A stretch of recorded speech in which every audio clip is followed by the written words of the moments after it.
Good morning students. आज बाबर के विषय में आप लोगों को पढ़ाने वाले हैं। बाबर का जन्म कब हुआ था, कहाँ हुआ था और उसके जीवन परिचय से संबंधित प्रश्न उत्तर। तो आइए चलते हैं। बाबर का जन्म 1483 ईस्वी में अंदीजन नामक स्थान पर फरगना में हुआ था। बाबर का जन्म 14 फरवरी 1483 ईस्वी को अंदीजन नामक स्थान पर कहाँ हुआ था? फरगना में हुआ था। बाबर के पिता का नाम उमर शेख मिर्जा एवं माता का नाम कुतलुग निगार खानम था। बाबर की दादी का नाम एहसान बेगम दौलत था और बाबर के चाचा का नाम अहमद मिर्जा था। बाबर के मामा का नाम क्या था? तो आप बताएंगे कि बाबर के मामा का नाम महमूद खां था। क्या था? महमूद खां। को सुना रहा है? बाबर के मामा का क्या नाम था? महमूद खां। बाबर पिता की ओर से तैमूर का 5वां वंशज था। बाबर पिता की ओर से तैमूर का 5वां वंशज और माता की ओर से चंगेज खां का 14वां वंशज था बाबर। इस तरह से बाबर के खून में दो रक्तों का मिश्रण था, दो वंशों का मिश्रण था, अर्थात दो वंश, दो वीर विजेताओं का मिश्रण था। 12 वर्ष की अल्पायु में बाबर के पिता उमर शेख मिर्जा की मृत्यु हो गई थी। उमर शेख मिर्जा एक छोटी सी रियासत थी फरगना, वहीं के शासक थे। एक दुर्घटना में उमर शेख मिर्जा की मृत्यु हो गई। समझ रहे हैं? एक दुर्घटना हुआ, उसी में बाबर के पिता उमर शेख मिर्जा की मृत्यु हो गई। तो अल्पायु में मात्र 12 वर्ष की अवस्था में बाबर फरगना का शासक बना। ठीक, कहाँ का शासक बना? फरगना का। 12 वर्ष की अल्पायु में वह फरगना का शासक बना। तो बाबर फरगना का शासक कब बना और कब गद्दी पर बैठा? 8 जून 1494 ईस्वी को वह फरगना की गद्दी पर बैठा। कब बैठा? 8 जून 1494 ईस्वी को बाबर फरगना की गद्दी पर बैठा। ठीक, अब आगे आते हैं। 1494 ईस्वी में उमर शेख मिर्जा की मृत्यु के बाद 8 जून 1494 ईस्वी को बाबर फरगना की गद्दी पर बैठा। 1504 ईस्वी में बाबर ने काबुल पर विजय किया। काबुल पर विजय जब 1504 ईस्वी में बाबर ने किया, 1504 ईस्वी में विजय के पश्चात उसने पदशाह की उपाधि धारण किया। पदशाह का मतलब क्या होता है आप ये समझिए। पदशाह का मतलब होता है ऐसा शासक जिसको कोई आसानी से हटा न सके, यानी कि जो ही धक्का मारा हट जाए, जो जैसे मन वैसे हटा दे। पदशाह का मतलब होता है ऐसा शासक जिसे कोई आसानी से पदच्युत न कर सके, उसके पद से कोई आसानी से न हटा सके। ठीक, तो इसके पहले बाबर के पूर्वज मिर्जा की उपाधि धारण करते थे। ठीक, लेकिन बाबर ने मिर्जा की उपाधि को त्याग कर 1504 ईस्वी में जब उसने काबुल पर अधिकार कर लिया तो पातशाह की उपाधि धारण किया। काबुल में उसने शाहरुख नामक चांदी का सिक्का चलाया था। प्रश्न आएगा कि चांदी का सिक्का बाबर ने कहाँ चलाया था? तो काबुल में चलाया था। और कंधार में बाबर ने चांदी का बाबरी नामक सिक्का चलाया था। कहाँ, कौन सिक्का चलाया था? बाबरी नामक सिक्का चलाया था उसने कंधार, बाबरी नामक सिक्का चलाया था। बाबर ने तुर्की भाषा में अपनी एक आत्मकथा लिखा है जिसका नाम है तुजु के बाबरी। तुजु के बाबरी तुर्की भाषा में बाबर की रचना है। तुजु के बाबरी का फारसी भाषा में सबसे पहली बार अनुवाद अकबर के शासनकाल में पायंदा खां द्वारा किया गया था। प्रश्न आता है कि तुजु के बाबरी का तुर्की भाषा से फारसी भाषा में पहली बार अनुवाद किसने किया? तो बताएंगे पायंदा खां ने किया था। किसने किया था? पायंदा खां। देखिए हम कहीं लिखे होंगे, पायंदा खां ने किया था तुजु के बाबरी का फारसी भाषा में अनुवाद सबसे पहली बार अकबर के समय में पायंदा खां ने किया था, ठीक। और उसके बाद बाबरनामा का या तुजु के बाबरी का फारसी भाषा में अनुवाद मतलब पायंदा खां के बाद अब्दुल रहीम खान खाना द्वारा किया गया था। तुजु के बाबरी का फारसी भाषा में पहली बार अनुवाद पायंदा खां द्वारा किया गया था अकबर के समय में। बाद में अब्दुल रहीम खान खाना ने किया था उसे फारसी भाषा में अनुवाद। बाबरनामा का फारसी से अंग्रेजी भाषा में अनुवाद, बाबरनामा का फारसी से फिर अंग्रेजी भाषा में अनुवाद किया गया था। तो कब किया गया था? 1826 ईस्वी में बाबरनामा का फारसी भाषा से अंग्रेजी भाषा में अनुवाद किया था। अर्स्किन, लीडन और एलिंकन द्वारा किया गया था। और फिर बाबरनामा का मूल तुर्की भाषा से अंग्रेजी भाषा में अनुवाद किसके द्वारा किया गया था? तो मिजेस बेवरिज के द्वारा 1905 ईस्वी में मूल तुर्की भाषा से अंग्रेजी भाषा में अनुवाद किया गया था। मतलब बाबरनामा का मूल तुर्की भाषा से सीधे अंग्रेजी में अनुवाद किसके द्वारा किया गया था? तो आप बताएंगे मिजेस बेवरिज के द्वारा 1905 ईस्वी में किया गया था। बाबर ने तुर्की भाषा में काव्य संग्रह दीवान का संकलन करवाया और बाबर को मुबय्यान नामक पद शैली का जन्मदाता भी कहा जाता है। मुबय्यान नामक पद शैली का जन्मदाता कौन था? तो बाबर था। बाबर ने एक और रचना किया था, उसने रियाल ए उसज की रचना की थी। रियाल ए उसज किसकी रचना है? तो रियाल ए उसज बाबर की रचना है। रियाल ए उसज को ही खत ए बाबरी के नाम से जाना जाता है, ठीक। अर्थात खत ए बाबरी किसकी रचना है? तो भी कहेंगे बाबर की। रियाल ए उसज किसकी रचना है? तो भी कहेंगे बाबर की। और तुजु के बाबरी किसकी रचना है? तो ये भी बाबर की रचना है। तुजु के बाबरी क्या है? तो आप बताएंगे तुजु के बाबरी आत्मकथा है। किसकी आत्मकथा है? बाबर की आत्मकथा है। तुजु के बाबरी को और किस नाम से जाना जाता है? तो तुजु के बाबरी को बाबरनामा के नाम से जाना जाता है। तुजु के बाबरी को और किस नाम से जाना जाता है? तो तुजु के बाबरी को वाकियाते बाबरी के नाम से भी जाना जाता है। इतना आप समझ गए, तुजु के बाबरी को वाकियाते बाबरी के नाम से भी जाना जाता है। तुजु के बाबरी में बाबर ने 7 भारतीय राज्यों का उल्लेख किया है। तुजु के बाबरी में बाबर ने कितने भारतीय राज्यों का उल्लेख किया है? 7 भारतीय राज्यों का उल्लेख बाबर ने तुजु के बाबरी में किया है। 7 भारतीय राज्यों में 5 मुस्लिम राज्य थे और 2 हिंदू राज्य के बारे में उसने उल्लेख किया है। तो 5 मुस्लिम राज्य कौन थे 7 में से? तो 7 जो मुस्लिम राज्य थे, बहमनी, बंगाल, दिल्ली, मालवा और गुजरात, ये 5 मुस्लिम राज्य थे। अर्थात मुस्लिमों का शासन था। और 2 हिंदू राज्य थे। तो 2 हिंदू राज्य कौन कौन थे? विजयनगर एक हिंदू राज्य था और दूसरा मेवाड़ था। मेवाड़ के शासक के विषय में बाबर ने बताया कि मेवाड़ का शासक काफी शक्तिशाली था। वहां का शासक राणा संगा था। मेवाड़ का शासक कौन था? राणा संगा, जो काफी शक्तिशाली था।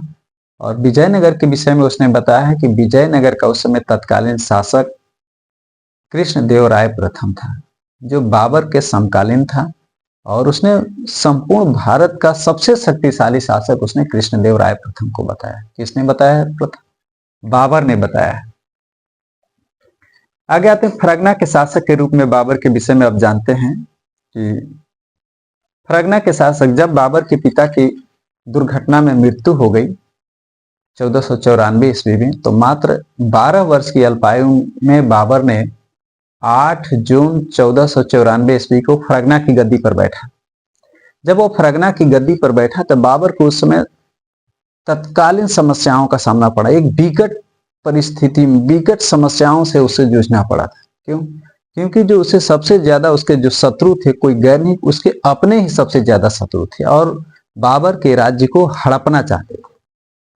तो अपने, जिसमें से जो एक बाबर का चाचा था जिसका नाम था अहमद मिर्जा, और दूसरा बाबर का मामा था जिसका नाम था महमूद खां। ये दोनों ने संयुक्त रूप से बाबर के राज्य पर आक्रमण कर दिया। बाबर अल्पायु था किंतु बाबर ने उनका सामना किया और ये दोनों के संयुक्त रूप से जो आक्रमण किए थे, बाबर के चाचा अहमद मिर्जा और बाबर के मामा महमूद खां, ये दोनों ने जब संयुक्त रूप से आक्रमण किया फरगना पर, तो बाबर ने उनका सामना किया और दोनों को पराजित किया। अंत में समझौता करके वे समरकंद चले गए। उसके चाचा कहाँ चले गए? समरकंद चले गए। ठीक, अब इस तरह से वो समरकंद चले गए। फिर भी बाबर एक महत्वाकांक्षी शासक था, वो इतना ही पर संतुष्ट होने वाला नहीं था। धीरे धीरे उसने क्या किया कि अपनी स्थिति मजबूत किया। फरगना में अपनी स्थिति मजबूत करने के पश्चात उसने समरकंद पर आक्रमण करने के लिए प्लानिंग बनाई, एक योजना बनाया। तो समरकंद पर आक्रमण करने के पीछे क्यों आक्रमण करना चाहता था बाबर समरकंद? देखिए, समरकंद तैमूर की राजधानी थी। ठीक, और तो तैमूर समरकंद पर तैमूर की राजधानी थी समरकंद। समरकंद पर आक्रमण के उसके दो उद्देश्य थे। पहला कि समरकंद था वो फरगना के नजदीक था।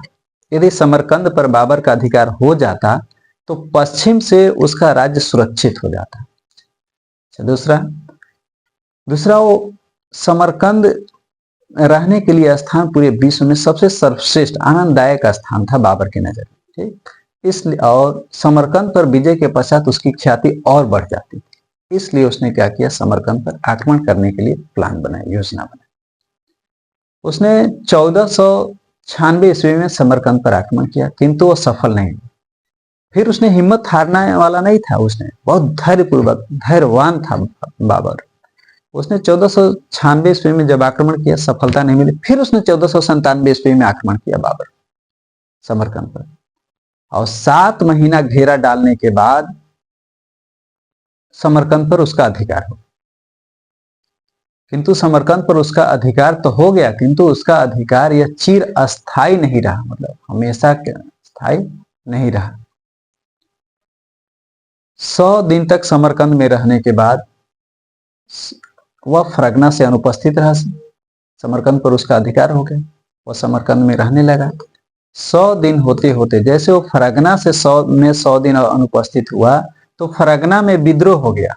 मतलब कि एक तरफ फरगना है, एक तरफ समरकंद है। तो यहां से जब उसने क्या किया कि फरगना है फिर समरकंद है, तो समरकंद पर ये फरगना और ये समरकंद, तो यहाँ पे अधिकार करने के बाद यहाँ जब वो 100 दिन बीता और यहाँ 100 दिन वह अनुपस्थित हुआ, तो यहाँ इस फरगना में विद्रोह हो गया, चारों तरफ विद्रोह होने लगे।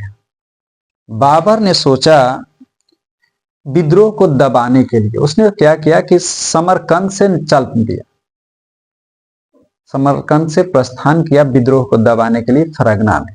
तो जैसे ही वो फरगना पहुंचा, तो फरगना में के जो विद्रोह हुआ था, विद्रोहियों ने फरगना पर अधिकार जमा लिया था, और बाबर के सौतेला भाई जिसका नाम था जहांगीर मिर्जा, ये बाबर के सौतेले भाई जहांगीर मिर्जा को विद्रोहियों द्वारा फरगना की गद्दी पर बैठा दिया गया, यहाँ का शासक बना दिया गया। कहाँ? फरगना की गद्दी पर। ये मतलब समझिए फरगना की गद्दी पर अधिकार होगी। बाबर यहाँ से फिर वापस आया समरकंद। एक तो यहाँ से चला था ऐसे यहाँ के विद्रोह को शांत करने के लिए, लेकिन जैसे यहाँ आया तो यहाँ पे विद्रोहियों का अधिकार हो गया था फरगना में, और उन्होंने विद्रोहियों ने क्या किया था कि बाबर के सौतेला भाई जहांगीर मिर्जा को वहां का शासक बना दिया था, गद्दी पर बैठा दिया। बाबर वहां से फिर समरकंद के लिए जैसे वापस लौटा यहाँ, तो समरकंद पर भी उसका विद्रोहियों का अधिकार हो गया।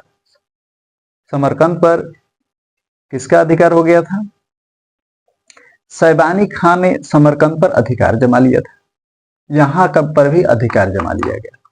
अब इस तरह से बाबर ने अपनी पुस्तक तुजु के बाबरी में लिखा है कि मैंने फरगना के लिए मैंने समरकंद को खो दिया और समरकंद भी मेरा हाथ से निकल गया। मतलब बाबर ने अपनी आत्मकथा में तुजु के बाबरी में लिखा है कि मैंने फरगना के लिए समरकंद को खो दिया और समरकंद भी मेरे हाथ से निकल गया। ये भी मेरे हाथ से फिसल गया और ये भी फिसल गया। अब बाबर का जीवन इस तरह से, फरगना भी उसके हाथ से निकल गया और समरकंद भी निकल गया, दोनों उसका क्षेत्र निकल गया। अब बाबर का जीवन एक बहुत राजनीतिक अस्थिरता आ गया उसके जीवन में, खाना बदोश की तरह यहां से वहां भटकने वाली स्थिति आ गई उसके जीवन। फिर भी वह धैर्यवान था, हिम्मत हारने वाला नहीं था। अब उसका अधिकार क्षेत्र मात्र एक पहाड़ी पर वो डेरा डालकर रहने लगा। उस पहाड़ी का नाम था खोजंद। क्या नाम था? हाँ, वेरी गुड। खोजंद नामक पहाड़ी पर उसका एक छोटा सा पहाड़ी पर अधिकार रहा। आर्थिक तंगी का उसे भी सामना करना पड़ा। उसके सहयोगियों ने उसका साथ छोड़ना प्रारंभ कर दिया। कई लोगों ने साथ भी छोड़ दिया, फिर भी उसने हिम्मत नहीं हारा। 1499 ईस्वी में उसने पुनः फरगना पर अधिकार कर लिया। किंतु 1499 ईस्वी में उसने फरगना पर अधिकार तो किया, किंतु एक साल बाद 1500 ईस्वी में पुनः फरगना उसके हाथ से निकल गया। अब क्या करेगा? फरगना हाथ से निकल गया। इसके पश्चात उसने, जब फरगना उसके हाथ से निकल गया, फिर समरकंद भी हाथ से निकल गया था उसके हाथ से। 100 दिन तक यहां जब लौटा तो उसके बाद देखा कि फरगना भी हाथ से निकल गया। खोजंद नामक पहाड़ी पर उसे रहना पड़ा। फिर 1500 उसने क्या किया, फिर बाबर ने समरकंद पर अधिकार जमा लिया था। 1497 ईस्वी में जब इस पे अधिकार जमा लिया था फरगना ने, बाबर ने 1497 ईस्वी में समरकंद पर जब अधिकार जमा लिया, समरकंद पर अधिकार जमाने के बाद उज्बेक जो सरदार था ये सैबानी खां, ठीक, कई वर्षों तक यहाँ उसने शासन भी किया था। 100 वर्षों में उसके हाथ से निकल गया। फिर उसने क्या किया कि समरकंद पर फिर दोबारा उसने आक्रमण करके दोबारा उस पर अधिकार जमा लिया। समरकंद पर दोबारा जब उसने अधिकार जमाया समरकंद पर आक्रमण करके, तो फिर विशाल सेना लेकर उज्बेक सरदार सैबानी खान ने एक विशाल सेना लेकर के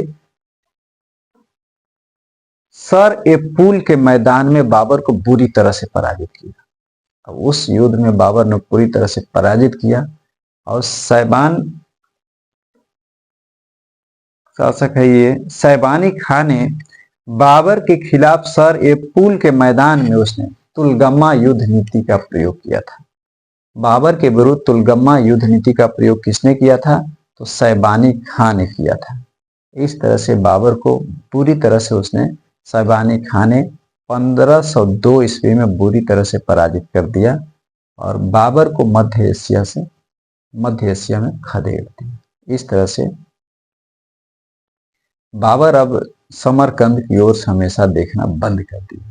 फिर उसने 1504 ईस्वी में आया और 1504 ईस्वी में उसने काबुल पर अधिकार जमा लिया। काबुल पर अधिकार जमाने में उसके 2 कुशल तोपची थे, तुर्क तोपची थे। एक का नाम उस्ताद अली कुली था और दूसरा मुस्तफा था। ये दोनों के कुशल नेतृत्व में उसने काबुल पर अधिकार जमा लिया और अली कुली था, उस्ताद अली था, उसको उसने तोपचियों का अध्यक्ष बनाया और बंदूकचियों का अध्यक्ष उसने मुस्तफा को बनाया था। उसके बाद फिर पानीपत के प्रथम युद्ध, बाबर को भारत पर आक्रमण करने के लिए निमंत्रण कई लोगों के द्वारा दिया गया, जिसमें राणा संगा भी दिया था और पंजाब का शासक दौलत खां था उसके द्वारा दिया गया था और इब्राहिम लोदी का दिल्ली का चाचा था जिसका नाम था आलम खां, उसने भी दिया था बाबर को भारत पर आक्रमण करने के लिए। तो बाबर को भारत पर आक्रमण करने के लिए निमंत्रण दिया गया था। देखिए राजपूत शासक क्यों दिया था, राणा संगा क्यों दिया था? क्योंकि राजपूत शासक राणा संगा का शासक मेवाड़ में था, वो किसी भी तरह से पूरे भारत में साम्राज्य स्थापित करना चाहता था। तो इसलिए उसे लगता था कि राणा संगा भारत पर आक्रमण करे नहीं। राणा संगा ने निमंत्रण दिया था कि बाबर आएगा, भारत पर आक्रमण करेगा और इब्राहिम लोदी को पराजित करेगा और इब्राहिम लोदी जब पराजित हो जाएगा तो पूरे भारत पर उसका धीरे धीरे शासन स्थापित कर लेगा राणा संगा। इस तरह से उसने स्थापित आक्रमण करने के लिए निमंत्रण दिया था। आलम खां इब्राहिम लोदी का चाचा था, दिल्ली का शासक था। दिल्ली का शासक इब्राहिम लोदी था, उसका चाचा आलम खां था। वो किसी भी तरह से दिल्ली की गद्दी को प्राप्त करना चाहता था, इसलिए वो निमंत्रण दिया था। इस तरह से अब बाबर के युद्ध जो लड़ा है उसने, पानीपत का प्रथम युद्ध, खनवा का युद्ध, चंदेरी का युद्ध, घाघरा का युद्ध, ये सब हम इसके बारे में विस्तृत आपको उल्लेख करेंगे पार्ट 2 के वीडियो में। बाबर के पार्ट 2 वीडियो जब डालेंगे उसमें हम उल्लेख करेंगे। लेकिन फिर भी आप समझ लीजिए पानीपत का प्रथम युद्ध कब हुआ था? तो पानीपत का प्रथम युद्ध बाबर और इब्राहिम लोदी के बीच में हुआ था, 21 अप्रैल 1526 ईस्वी को हुआ था। खनवा का युद्ध कब हुआ था? खनवा का युद्ध उसके बाद जस्ट एक साल बाद 1527 ईस्वी में हुआ था। खनवा के युद्ध में बाबर ने जिहाद का नारा दिया था, ठीक। और 1528 ईस्वी में चंदेरी का युद्ध हुआ था। 1529 ईस्वी में घाघरा का युद्ध हुआ और 1530 ईस्वी में बाबर की मृत्यु हो गई। इस तरह से और युद्धों के विस्तार से उल्लेख हम वीडियो पार्ट 2 में करेंगे। अब आप समझ गए होंगे इतना कि बाबर के जन्म 14 फरवरी 1483 ईस्वी में हुआ था। जन्म स्थान अंदीजन फरगना में हुआ था। बाबर का मूल नाम जहीरुद्दीन मोहम्मद बाबर था। बाबर के पिता का क्या नाम था? तो बाबर के पिता का नाम उमर शेख मिर्जा था। बाबर की माता का नाम क्या था? तो कुतलुग निगार खानम था। बाबर की दादी का नाम एहसान बेगम दौलत था। और उसके बाद बाबर चाचा अहमद मिर्जा, मामा महमूद खां, सौतेला भाई जहांगीर मिर्जा। उपाधि बाबर ने बादशाह की उपाधि धारण की थी और उसने पानीपत के प्रथम युद्ध के जीतने के बाद काबुल के प्रत्येक निवासियों को एक एक चांदी का सिक्का दान में दिया था। बाबर ने तुजु के बाबरी की रचना की थी तुर्की भाषा में। तुजु के बाबरी को तुर्की भाषा से फारसी भाषा में सबसे पहले अनुवाद किसने किया था? पायंदा खान द्वारा किया गया था अकबर के शासनकाल में। उसके बाद फिर अब्दुल रहीम खानखाना द्वारा भी तुजु के बाबरी का फारसी भाषा में अनुवाद किया गया। तुजु के बाबरी को बाबरनामा भी कहा जाता है। तुजु के बाबरी को वाक़ियात बाबरी भी कहा जाता है। उसके पश्चात तुजु के बाबरी को फारसी भाषा से अंग्रेजी में अनुवाद अर्स्किन, लीडन और एलिंकन के द्वारा किया गया था 1826 ईस्वी में। और तुजु के बाबरी का तुर्की भाषा से सीधे अंग्रेजी में अनुवाद किसके द्वारा किया गया था? मीजेस बेवरिज के द्वारा किया गया था। बाबर ने शाहरुख सिक्का कहाँ चलाया था? तो काबुल में शाहरुख सिक्का चांदी का सिक्का था, उसने चलाया था। और कंधार में कौन सा सिक्का चलाया था बाबर ने? तो कंधार में चांदी का बाबरी नामक सिक्का चलाया था, ठीक। इस तरह से आप समझ गए बाबर ने किस पहाड़ी में शरण ली थी? समरकंद से हाथ से निकलने के बाद खोजंद नामक पहाड़ी में।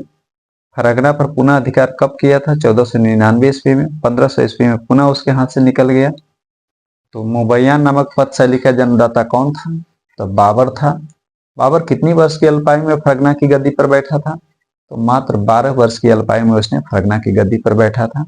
अंत में 1530 ईस्वी में बाबर की मृत्यु हो गई और उसे आगरा में बाबर को दफनाया गया था, किंतु उसे वहां से निकाल करके फिर पुनः काबुल ले जाया गया था। इस तरह से इस वीडियो को आप समाप्त करते हैं। पार्ट 2 में बाबर के सारे युद्धों के विषय में मैं आप लोगों को समझाऊंगा। ओके, आप समाप्त करते हैं, बंद कर दीजिए।